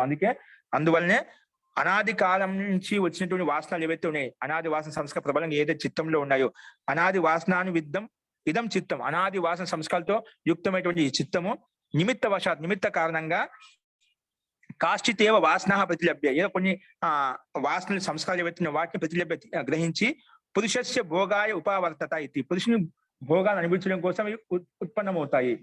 అంటే ఆ సంస్కారాలు, ఆ వాసనలు ఏవైతే సంస్కారాలు ఉన్నాయో అవి పురుషుడికి భోగాన్ని అనిపించడం కోసం ప్రేరేపిస్తూ ఉంటాయి అన్నమాట. భోగం కోసం ఆ చిత్తం సహకరిస్తూ ఉంటుందంట. ఆ విషయాల పట్ల ఆకర్షణ కలుగుతూ ఉందంట. అంటే ఏవైతే సంస్కారాలు, వాసనలు ఉన్నాయో ఆ వాసనానుగుణంగా ఆ కర్మ అనేది మళ్ళీ జీవాత్మ చేస్తూ ఉంటుంది. అందుకే కాష్టిదేవ వాసనాహ ప్రతిలభ్య, ఏదో కొన్ని వాసనలు తీసుకొని గ్రహించి పురుషుడికి భోగాయ ఉపావర్త, మళ్ళీ భోగాన్ని అనిపించడం కోసం ఉత్పన్నమవుతుంది, ప్రేరేపిస్తూ ఉంటుంది. అంటే ఆ రకంగా భోగాల్లో యుక్తమవుతూ ఉంటుంది. భోగాయ ఉపావర్తత ఇది. కాబట్టి ఇక్కడ ఇది దీని యొక్క ముఖ్య తాత్పర్యం అనాదివాస సంస్కారాలు అనేటివి ఇవి జన్మాంతరంలో మన అనుభూతిని పొందేటువంటివి కాబట్టి, ఆ సంస్కారం ఉంది కాబట్టి ఆ వాసన ఉత్పన్నమైంది. ఆ వాసన అనుగుణంగానే మనకు దుఃఖం యొక్క వాసన సంస్కారం ఏర్పడింది కాబట్టి ఆ స్మృతి ద్వారా మనకు దుఃఖానుభూతి కలుగుతుంది. దుఃఖం వలన మనకు మరణ భయం కూడా కలుగుతుంది అన్నమాట. కాబట్టి ఇది ఆ వాసనలు ఉన్నాయి కాబట్టి, ఇక్కడ సంస్కారాలు ఉన్నాయి కాబట్టి మళ్ళా ఆ సంస్కారాలు అనుగుణంగానే, స్మృతి అనుగుణంగానే ఇక్కడ మన పురుషునికి భోగాలు మళ్ళీ ఉత్పన్నం అవుతున్నాయి. అంటే భోగం కోసం ప్రవృత్తి కలుగుతుంది. అదే విషయం కొంచెం వేరే విధంగా చెప్పారు ఇక్కడ. ఘట ప్రాసాద ప్రదీప కల్పం సంకోచ వికాసి చిత్తం శరీర పరిమాణాకార మాత్రం ఇది అపరే ప్రతిపన్న. అంటే ఈ విషయంలో కొంచెం వేరే ఆచార్యులు ఏం చెప్తున్నారంటే, ఘట ప్రసాద ప్రదీప కల్పం. ఘట ప్రాసాద, ఘటం అంటే కుండ, తెలుసు కదా, మట్టి కుండ ఏదన్నా. ప్రాసాదం అంటే భవనం. ఘట ప్రాసాద ప్రదీప కల్పం అంటే ఆ కుండలో కావచ్చు లేదా భవనంలో కావచ్చు. ప్రదీప కల్పం అంటే ఏదైనా దీపకంలో ఒక దీపకాన్ని పెట్టింటాం. దీపకం ఉంటుందండి, అగ్ని దీపకం కావచ్చు, లేదా మీరు విద్యుత్ బల్బులు ఉన్నాయి కదా, అంటే భవనంలో పెట్టినది కావచ్చు, అది కుండలో పెట్టినది కావచ్చు, అది రెండు వైపులు ప్రకాశిస్తున్నమాట. అంటే ఎక్కడ ఉంటే అది ప్రకాశిస్తున్నమాట. అంటే అలాంటి ప్రకాశానికి సమానంగా ప్రదీప కల్పం సమానంగా. అంటే ఘట భవన ప్రదీప కల్పం అంటే ఆ భవనంలో పెట్టిన దీపానికి సమానంగా, లేదంటే కుండలో పెట్టిన దీపానికి సమానంగా సంకోచ వికాస అంటే దీపం అనేది సంకోచం వికోసం చెందుతూ ఉంటుంది. దీపం అనేది ఎల్లప్పుడూ ఒకే విధంగా ఉంటుంది. సంకోచం వికోసం ఏ విధంగా చెందుతూ ఉంటుందో, అంటే ఆదిపోతుంటుంది, వెలుగుతూ ఉంటుంది, ఆదిపోతుంటుంది, వెలుగుతూ ఉంటుంది అన్నమాట. ఎప్పుడు ఒకటే విధంగా ఉంటుంది కదా. అలాగే అది భవనంలో కావచ్చు, కుండలో కావచ్చు, దీపం సంకోచ వికాసి ఏ విధంగా చెందుతూ ఉంటుందో అలాగే ఈ మృత్యు, ఈ జన్మ కూడా సంకోచ వికాసి చిత్తం ఘట ప్రాసాద ప్రదీప కల్పం అంటే ప్రదీప కల్పానికి సమానంగా వికాసం చెందుతూ ఉంటుంది. సంకోచ వికాసి చిత్తం కూడా సంకోచిస్తుంటే వికాసిస్తుంటుంది. సంకోచ వికాసి చిత్తం శరీర పరిమాణ ఆకార మాత్రం ఇది అపరే ప్రతిపన్న. ఇది శరీరం యొక్క ఆకారం ఏదైతే ఉందో, శరీరం యొక్క పరిమాణాన్ని బట్టి ఈ చిత్తంలో మార్పులు జరుగుతూ ఉంటాయి. అందుకే శరీర పరిమాణ ఆకార మాత్రం ఇది అపరే ప్రతిపన్న అని వేరే ఆచార్యులు ఇలాగ చెప్పారు. ఈ చిత్తం కూడా సంకోచ వికాస ధర్మాన్ని అనుసరిస్తూ ఉంటుంది. ఏ విధంగా అయితే ఒక భవనంలో కుండలో పెట్టిన దీపం విధంగా అది సంకోచిస్తూ వికాసిస్తూ ఉంటుంది, అంటే వెలుగుతూ ఉంటుంది, ఆదిపోతూ ఉంటుందో, అలాగే ఈ చిత్తం కూడా శరీర పరిమాణ ఆకార మాత్రం చిత్తం సంకోచ వికాసి. ఇది కూడా అంటే చనిపోతుంటుంది, పుడుతూ ఉంటుంది అన్నమాట. జన్మ మృత్యు అనేది నడుస్తూ ఉంటుంది ధర్మ కారణంగా. కాబట్టి అని కొంతమంది ఆచార్య రకంగా చెప్పారు. ఈ చిత్తం ఎలా ఉంటుంది, సంకోచ వికాస ధర్మంతో యుక్తమై ఉంటుంది. కాబట్టి ఇది ఏ దానికి కారణంగా అంటే ధర్మ నిమిత్త కారణంగా ఈ శరీరంలో ఆకృతిలో మార్పులు వస్తుంటే దానికి అనుగుణంగా చిత్తం ఏర్పడుతుంది. ఆ వాసనానుగుణంగా చిత్తం ఏర్పడుతుంది. వాసనానుగుణంగానే మళ్ళా దాని ప్రయత్నం అంటే కర్మలు కూడా ఉంటాయన్నమాట. కాబట్టి ఈ రకంగా ఇక్కడ చెప్పాడనమాట అని వేరే ఆచార్యుల యొక్క అభిప్రాయం ఇక్కడ వ్యక్తం చేశారు. అదేవిధంగా తథాచ అంతరా అభావ తథాచ అంతరా అభావ సంసారశ్చ యుక్త ఇది. అలాగే అంతరా అభావ, ఇలా సంకోచ వికాసం ఉన్నప్పుడు ఆ మధ్యలో బాధ తొలగిపోతుంది. అంతరా అంటే వ్యవధానం తొలగిపోతుంది, బాధలు తొలగిపోతుంటాయి. తర్వాత సంసారశ్చ యుక్త ఇది అంటే నువ్వు విశిష్ట ప్రయత్నం చేసినప్పుడు నీలో దుఃఖ నివృత్తి కోసం ఈ విధంగా ప్రయత్నం చేస్తున్న సమాధి ద్వారా, యోగాభ్యాసం ద్వారా, అప్పుడు అంతరా అభావ అంటే అంతర విఘ్నాలు, బాధలు తొలగిపోతుంటాయి. మామూలు సమయంలో ఉత్థానవస్థలో సంసారశ్చ యుక్త ఇది అంటే మళ్ళీ సంసారం యుక్తం అవుతూ ఉంటాం, మళ్ళీ జన్మ కలుగుతుంటుంది. బాధలు తొలగిపోతుందంటే అక్కడ మృత్యు ఉంటుంది, మళ్ళీ సంసారం కలుగుతుంటే మళ్ళీ దుఃఖాలు ఉంటాయన్నమాట. సంసారశ్చ యుక్త అని చెప్పి ఇక్కడ. అందుకే తథాచ అంతరా అభావ, దుఃఖాలు తొలగిపోతుంటే సంసారశ్చ యుక్త, మళ్ళీ సంసారంలో మళ్ళీ జన్మ అనేది కలుగుతూ ఉంటుంది. కాబట్టి వృత్తిరేవ అస్య విభున చిత్తస్య సంకోచ వికాసిని ఇది ఆచార్య అని. కాబట్టి వేరే ఆచార్యం ఏమంటున్నారంటే వృత్తిరేవ అస్య విభున చిత్తస్య సంకోచ వికాసిని ఇది ఆచార్య. అంటే ఈ వృత్తి ఏదో చిత్తం యొక్క వృత్తి వ్యాపారం అవుతుందో, మన చిత్తం ఎటువంటి వ్యాపారాలు జరుగుతుంటాయో, అది ధర్మ రూపి సంస్కారం అనుగుణంగా ఏవైతే వ్యాపారాలు జరుగుతుంటాయో, వృత్తిరేవ అస్య విగుణ చిత్తస్య సంకోచ వికాసిని. అందుకే ఈ చిత్తంలో ఉండే వ్యాపారాలు సంకోచ వికాసం చెందుతూ ఉంటాయి. ఒకసారి అది జ్ఞానం వైపు వెళ్తుంటాయి, ఒకసారి అజ్ఞానం వైపు వెళ్తుంటాయి. ఈ రకంగా సంకోచ వికాస స్వభావం అనేది ఈ చిత్తంలో జరుగుతూ ఉంటుంది. మళ్ళీ కర్మలో బట్టి సంకోచ వికాసం జరుగుతూ ఉంటుంది. కాబట్టి సంకోచ వికాస్ని ఇది ఆచార్య అంటే వేరే ఆచార్య ఈ రకంగా చెప్పామంట. అంటే ఈ విభు అంటే ఈ ఆత్మ విభు అంటే కొంతమంది విభు అంటే వ్యాపకమైన అంటారు. ఇక్కడ విభు అంటే ఏమిటి? అన్ని చోట్ల వ్యాపించి ఉంటుంది. అన్ని చోట్ల వ్యాపించి ఉందనుకోండి, మనం పరకాయ ప్రవేశం చెప్పి మనం విభూతి చెప్పుకున్నాం. ఒకవేళ విభు అనేది మనసు, విభు అంటే చిత్తం ఇక్కడ అన్ని చోట్ల వ్యాపించి ఉందనుకోండి, అన్ని చోట్ల వ్యాపించి ఇప్పుడు మన యోగి తనలో ఉండే చిత్తాన్ని తీసి వేరే పరకాయ ప్రవేశంలో అక్కడ చిత్తాన్ని యుక్తం చేస్తారన్నమాట. అంటే ఏదైనా అవకాశం ఉంటేనే కదా అది అక్కడ తీసుకుపోయి యుక్తం చేసేది. కాబట్టి విభు అంటే ఇక్కడ ఈ రకంగా విభు అంటే వ్యాపకం. అంటే మామూలుగా ఈశ్వరుడు విభు అంటే అన్ని చోట్ల వ్యాపించి ఉన్నాడు, కనకరంలో వ్యాపించి ఉన్నాడు. అలాగా చిత్తం వ్యాపించలేదు అనమాట. ఇక్కడ విభు అని తాత్పర్యం భిన్న భిన్న విషయాలు వ్యాపించి ఉంది, భిన్న భిన్న విషయాలు యుక్తమై ఉంది. ఆ రకం విభు అని చెప్పామంట ఇక్కడ. కాబట్టి వృత్తిరేవ అస్య విభున చిత్తస్య సంకోచ వికాసిని ఇది ఆచార్య. ఈ విభు చిత్తానికి ఈ వృత్తులు అనేటివి, భిన్న భిన్న వ్యాపారాలు అనేటివి ఈ సంకోచ వికాసంతో యుక్తమై ఉంటాయి అని చెప్పి వేరే ఆచార్య ఇక్కడ వ్యక్తం చేశామంట. అదే విషయాన్ని మళ్ళీ ఇంకో రకం చెప్పారు చూడండి. తచ్చ ధర్మాది నిమిత్తం అపేక్షం. ఈ సంకోచ వికాస స్వభావం ఏ చిత్తంలో భిన్న భిన్న వ్యాపారాలు జరుగుతున్నాయో అవి ఏ దాని నిమిత్తం జరుగుతున్నాయి? ధర్మ నిమిత్త కారణంగానే ఇలాగ సంకోచ వికాస భావం వికాస స్థితిని కలుగుతున్నాం అంట. అంటే సంకోచ స్థితి ఒకసారి వికాస స్థితి. అంటే సంకోచ స్థితి అంటే అంధకారంలో సంసారం యొక్క స్థితి కలుగుతుంది. వికాసం అన్నప్పుడు అది ముక్తి మార్గం వైపు, ఆధ్యాత్మిక వైపు ముందుకు వెళ్తూ ఉంటున్నాం అంట. అది ప్రతి సందర్భానుగుణంగా తీసుకోవాలన్నమాట. కాబట్టి ధర్మాది నిమిత్తం అంటే ధర్మాది కారణంగా ఇలాంటి స్థితి, ధర్మాది కారణంగా సంకోచ వికాస భావం అనేది చిత్తంలో మార్పులు జరుగుతూ ఉంటాయి అని చెప్పుకున్నాం. తచ్చ ధర్మాది నిమిత్తం అపేక్షం. ధర్మాది నిమిత్తం అపేక్ష ఉంటుంది, ఆకాంక్ష ఉంటుంది. కానీ ఆ నిమిత్తం ఎన్ని రకాలు? నిమిత్తం చ ద్విధం. ఆ నిమిత్తం 2 రకాలు ఉంటా. బాహ్య ఆధ్యాత్మికం చ. అది బాహ్య నిమిత్తం ఆర్డర్ చేసుకొని మనం కర్మలు చేస్తున్నాం. ఆధ్యాత్మికంగా అంతర్ముఖంగా కూడా కొన్ని కర్మలు చేస్తూ ఉంటాం. అందుకే నిమిత్తం అనేది 2 రకాలుగా ఉంటుంది. నిమిత్తం చ ద్విధం. బాహ్యం ఆధ్యాత్మికం చ. బాహ్యంగా ఉంటుందంటే ఆధ్యాత్మికంగా ఉంటుంది. ఏది బాహ్యం, ఏది ఆధ్యాత్మికం అంటే ఏది అంతర్ముఖంగా ఉంటుందంటే అది ఒక దానికి మళ్ళీ చెప్తున్నాను ఇక్కడ. శరీరాది సాధనాపేక్షం బాహ్యం. శరీరాది సాధనాపేక్షం బాహ్యం. శరీరాది సాధన అపేక్షం. శరీరాదికి అపేక్ష ఎక్కడైతే ఉంటుందో, శరీరం సహాయంతో బాహ్య వస్తువులతో ఏదైతే సాధనానుష్ఠానం చేస్తున్నామో అది బాహ్యం. శరీరాది శరీరం కావచ్చు, ఇంకా స్థూలమైన పదార్థాలు కావచ్చు, బయట ఉండే పదార్థాలు ఏదైనా బాహ్యంగా ఏవైతే స్థూలంగా ఏవైతే కనిపిస్తున్నాయో అవి శరీరాది సాధనాపేక్షం బాహ్యం. స్తుతి దాన అభివాదనాది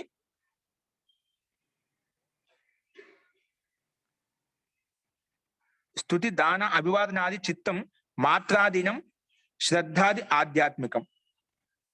ఇక్కడ మధ్యలో పుల్ స్టాప్ ఇచ్చే, మధ్యలో పుల్ స్టాప్ ఉండకూడదు. ఇక్కడ శరీరాది సాధనాపేక్షం బాహ్యం అని చెప్పాం. అదేవిధంగా ఆధ్యాత్మికం అంటే స్తుతి దాన అభివాదనాది చిత్త మాత్రాధీనం శ్రద్ధాది ఆధ్యాత్మికం. అంటే స్తుతి అంటే ఈశ్వర స్థితి ప్రార్థన ఉపాసన చేస్తాం కదా, అది స్తుతి, అభివాదన, దాన ధర్మాలు ఏవైతే ధర్మాష్ట క్రియాకలాపాలు చేస్తుంటామో ఇవి అన్ని ఆధ్యాత్మికం అంటే అంతర్ముఖంగా చేస్తూ ఉంటామట. ఇవన్నీ కూడా అంతర్ముఖంగా చేస్తాం. ఈశ్వర స్థుతి ప్రార్థన ఉపాసన అనేది మానసికంగా చేస్తూ ఉంటాం. మానసికంగా చేస్తూ ఉంటాం కాబట్టి ఇవి ఆధ్యాత్మిక అంటే మనసు పూర్వకంగా చేసేటువంటి, మనసు పూర్వకంగా చేస్తూ ఉండేటివి కాబట్టి ఆధ్యాత్మికం అని చెప్పుకున్నాము. ఇవన్నీ చిత్త మాత్రాధీనం, ఇవన్నీ చిత్తంలో జరిగే క్రియాకలాపాలు, అందుకే ఆధ్యాత్మికం అని చెప్పినాం. చిత్త మాత్రాధీనం ఇవి ఎలా కలుగుతాయి? శ్రద్ధాది అని ఈ శ్రద్ధాపూర్వకంగా ఇవన్నీ కలుగుతా ఉంటా. శ్రాద్ధాది ఆధ్యాత్మికం అంటే ఈ చిత్రంలో శ్రాద్ధాపూర్వకంగా విస్తుతి ప్రార్థన ఉపాసన ఇవన్నీ ఏదో చేస్తామో క్రియాకలాపాలు అంతర్ముఖంగా చిత్త ఆధీనంతో చేస్తామో ఇవన్నీ ఆధ్యాత్మికంగా ఉంటాయని చెప్పుకున్నాం. అలాగే తథాచ ఉక్తం ఏతే మైత్ర్యాదయో ధ్యాయినాం విహారాః తే బాహ్య సాధన నిరనుగ్రహాత్మానః ప్రకృష్టం ధర్మం అభినివర్తయంతి అంటే ఉత్పన్నం చేస్తాయి. తథాచ ఉక్తం. ఈ విషయంలో వేరే విషయాలు ఏం చెప్పారంటే, ఒకటి ముందు నిమిత్తం 2 రకాలు చెప్పాం. అది శరీర సాధనాపేక్షం, బాహ్యం అని చెప్పి, స్తుతి, దాన, అభివాదనాది చిత్తాధీనంగా ఏవైతే ఉంటాయో ఆధ్యాత్మికం అని చెప్పి చెప్పుకున్నాము, అవి శ్రద్ధాపూర్వకం కలుగుతాయి. అదే విషయంలో తథాచ ఉక్తం ఇంకో రకం చెప్పారంటే, ఏతే మైత్ర్యాదయో ధ్యాయినం, అంటే యోగ సాధకులు ఏదైతే ఉన్నారో, అంటే మిత్రతా భావనతోటి వాళ్ళ అంటే సమస్త ప్రాణపడి ఎటువంటి వైరభాగ్యం లేకుండా వాళ్ళు ఉండే యోగిని సంపాదిస్తూ ఉంటుంది అనమాట. అంటే సమస్త ప్రాణ పట్ల ప్రీతిపూర్వకంగా ఉండి చేయవలసిన కర్మలతోటి ముందుకు వెళ్తూ ఉంటుంది అనమాట. మైత్ర్యాదయో ధ్యాయినాం విహార, వాళ్ళ యొక్క వ్యవహారం ఏదైతే ఉందో, విహారతే బాహ్య సాధన నిరనుగ్రహాత్మాన, వాళ్ళు యోగ సాధకు ఏదైతుందో బాహ్య సాధనలకు అపేక్ష ఆకాంక్ష ఉండదు అనమాట. వాళ్ళు అందుకే బాహ్య సాధన అనుగ్రహాత్మాన, అంటే ఎటువంటి సాధన అపేక్ష లేకుండా, ఎటువంటి ఆకాంక్ష లేకుండా, ఎటువంటి ఫలాకాంక్ష లేకుండా నిష్కాం కారణంగా ఉంటూ వాళ్ళు క్రియాకలాపాలు విహారం చేస్తూ ఉంటారు అనమాట. అంటే అటువంటి కర్మలు ఏమొస్తాయి? ప్రకృష్టం ధర్మం అభినిర్వర్తయంతి, ఉత్కృష్టమైన ధర్మాన్ని ఉత్పన్నం చేస్తాయంట. అట్లా అది ఎవరికి సాధ్యమైతే యోగులకు ధ్యాయినాం విహార, అంటే యోగుల యొక్క విహారం ఏదైతే ఉందో, లోక వ్యవహారం ఏదైతే ఉందో అవి నిష్కామయుక్తంగా ఉంటాయి. కాబట్టి బాహ్య సాధన నిరనుగ్రహాత్మాన, బాహ్య సాధనతో యుక్తమై ఉండవట. కాబట్టి అది ప్రకృష్టం ధర్మం అభినిర్వర్తయంతి, ఉత్కృష్టమైన ధర్మాన్ని ఉత్పన్నం చేస్తాయి. అందువల్ల ఈ రెండిట్లో ఏది బలమైందంటే తయోర్ మానసం బలీయ, బాహ్య సాధనానుగుణంగా ఏదైతే కర్మలు ఉత్పన్నం చేస్తామో ఆ రెండిట్లో బాహ్య సాధనాను ప్రకారంగా అయితే మనం చిత్తాన్ని మానసిక స్థితి ఉంటుందో, అంతర్ముఖంగా సాధన చేసినప్పుడు మానసిక స్థితి ఏదైతే ఉంటుందో ఆ రెండిట్లో ఏది బలవంతమైందంటే తయోర్ మానసం బలీయ, అంటే బాహ్య సాధనానుష్ఠానంగా అయితే మన చిత్తంలో ఏదైతే స్థితి ఏర్పడిందో అది కాకుండా అంతర్ముఖంగా చిత్తంలో ఏ విధంగా చేసామో, ఆధ్యాత్మికంగా ఏం చేసామో అది బలవంతంగా ఉంటుంది. అంటే అందుకే మనం బాహ్య సాధన అపేక్ష పెట్టుకొని బాహ్య సాధన అపేక్ష పెట్టుకొని ఏవైతే కర్మలు చేస్తున్నామో అవి స్త్రీభూతంగా ఉండేవి. ఇప్పుడే మనం ముందు చెప్పుకున్నామట. ఏం చెప్పుకున్నామంటే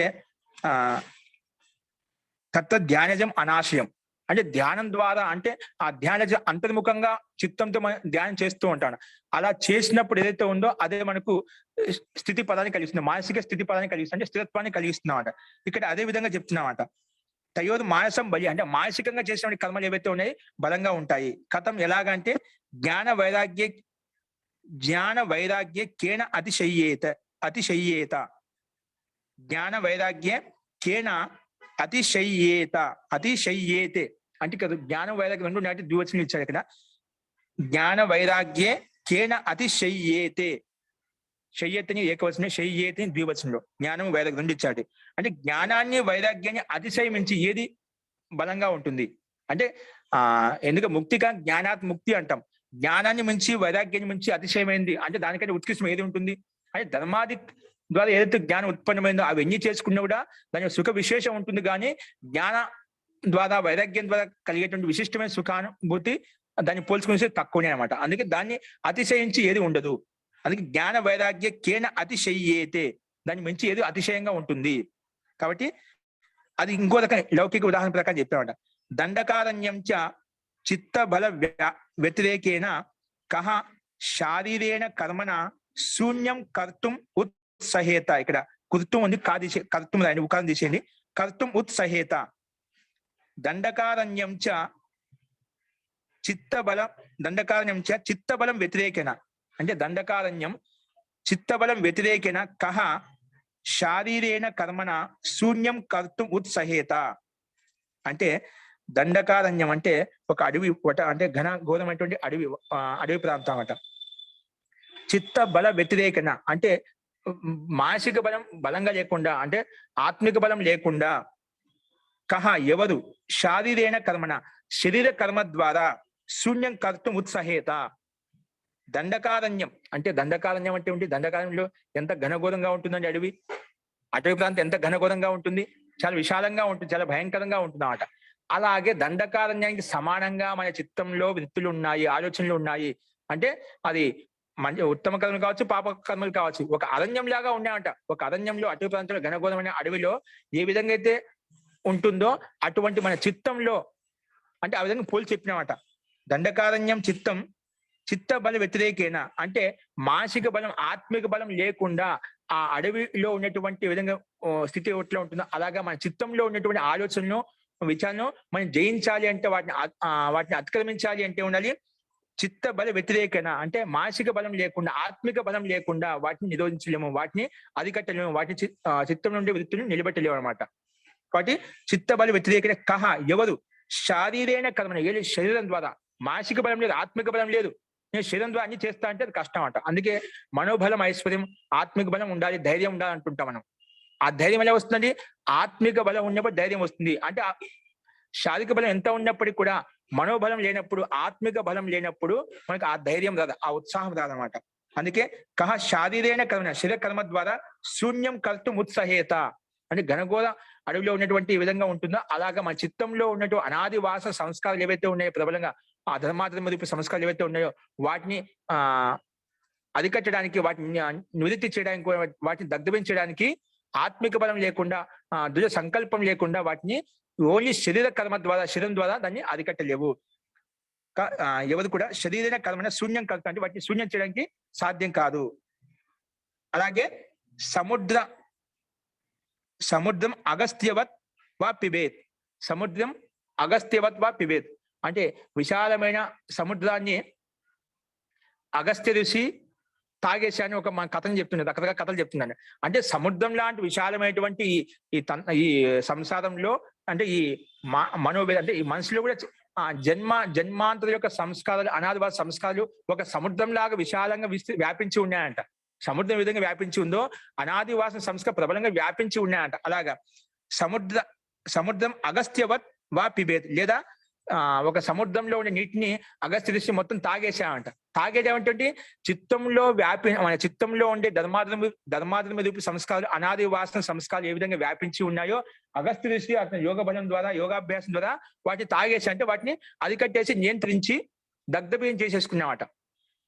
ఏంటివి కర్మలు ఏవైతే ఉన్నాయో ఆ అనాదివాసన కర్మల ప్రాబల్యం ఏదైతే ఉందో వాటిని దగ్ధం చేసి తీసేసినామట. అలాగా అది ఆత్మిక బలం లేకుండా సాధ్యం కాదు అని చెప్పంటే అగస్త్యవత్ అంటే అగస్త్య ఋషికి సమానంగా అంటే ఈ విధంగా సముద్రంలో ఉండే వాటిని ఏ విధంగా సముద్రం విధంగా అయితే విశాలంగా ఉంటుందో అలాగే మన చిత్తంలో, మన మనసులో ఉన్నటువంటి అనాదివాసన సంస్కారం విధంగా విశాలంగా ఉన్నాయో వాటిని తాగేయాలంటే, వాటిని పూర్తిగా అరికట్టాలంటే అది మానసిక బలం లేకుండా సాధ్యం కాదు.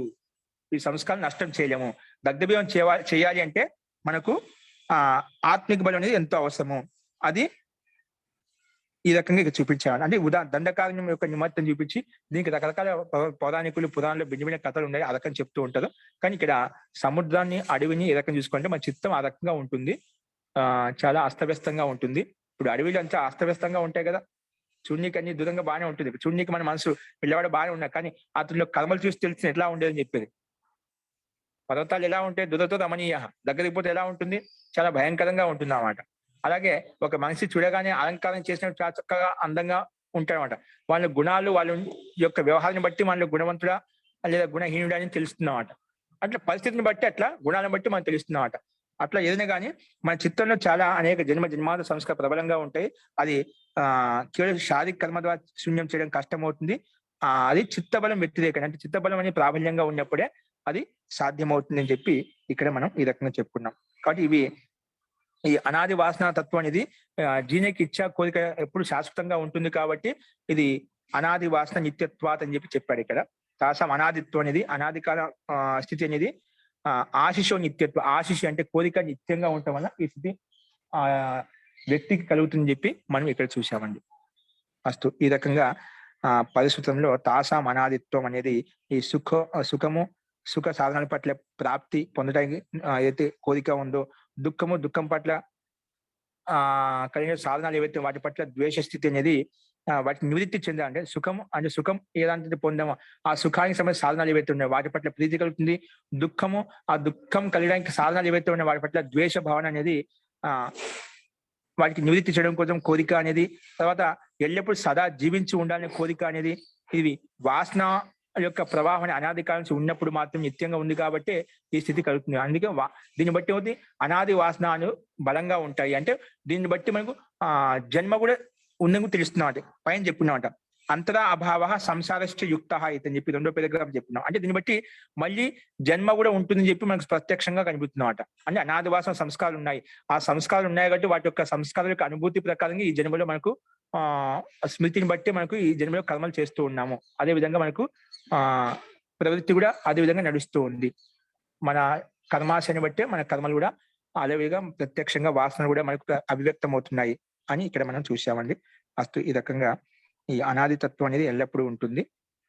కోరిక అనేది నిత్యంగా ఉండటం వల్ల అని చెప్పి మనం చూసాము. అస్తు ఇంకెవరికైనా అందులో సందేహాలు ఉంటే మనం తర్వాత చూద్దామండి. అస్తు మంత్రపాఠ.